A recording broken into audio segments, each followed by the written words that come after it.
വൻകിട ടെക് കമ്പനികളിൽ ഇന്ത്യക്കാരായ ജീവനക്കാരെ ജോലിക്കെടുക്കരുതെന്ന് ഡൊണാൾഡ് ട്രംപ്. ബുധനാഴ്ച വാഷിംഗ്ടണിൽ നടന്ന AI ഉച്ചകോടിയിലായിരുന്നു ട്രംപിന്റെ നിർദ്ദേശം.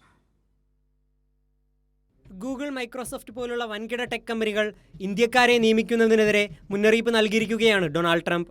ടെക് കമ്പനികൾ അമേരിക്കൻ പൗരന്മാരെ നിയമിക്കണമെന്നും സ്വദേശികൾക്കാണ് പ്രാധാന്യം നൽകേണ്ടതെന്നുമുള്ള നിലപാടാണ് ട്രംപിൻ്റേത്. ബുധനാഴ്ച വാഷിംഗ്ടണിൽ നടന്ന AI ഉച്ചകോടിയിലായിരുന്നു ട്രംപിന്റെ മുന്നറിയിപ്പ്.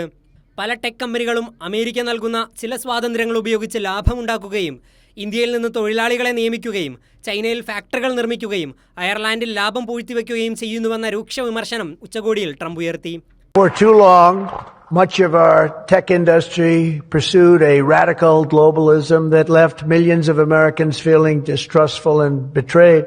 And you know that. Everybody knows that. Everybody in this room certainly does. Many of our largest tech companies have reaped the blessings of American freedom while building their factories in China, hiring workers in India, and slashing profits in Ireland. You know that. All the while dismissing and even censoring their fellow citizens right here at home.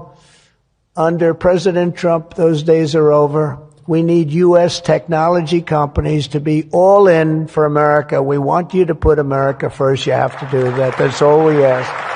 മോദിയുടെ ആഗോള സ്വാധീനം കൊണ്ട് അമേരിക്കയുമായി India വലിയ സൗഹാർദ്ദത്തിലായെന്ന മോദി സ്തുതിപാഠകരുടെ വാദം നിലനിൽക്കെയാണ് ഇത്തരത്തിൽ തുടർച്ചയായി ഇന്ത്യക്ക് തിരിച്ചടിയാകുന്ന നിലപാട് ട്രംപ് സ്വീകരിക്കുന്നത്.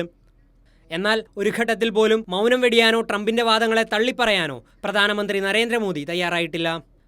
ആഗോളതലത്തിൽ ഇന്ത്യയെ വലിയ പ്രതിസന്ധിയിലാക്കുന്ന കേന്ദ്രത്തിന്റെ ഈ നയത്തിനെതിരെ രൂക്ഷ വിമർശനമാണ് ഉയർന്നുവരുന്നത്. ഒപ്പം ആഗോളവൽക്കരണത്തിന്റെ അപ്പോസ്തലവന്മാരായ അമേരിക്കൻ ഭരണകൂടത്തിന്റെ തീവ്ര ദേശീയതയിലേക്കുള്ള ചാഞ്ചാട്ടത്തെയും ലോകം ഉറ്റുനോക്കുകയാണ്.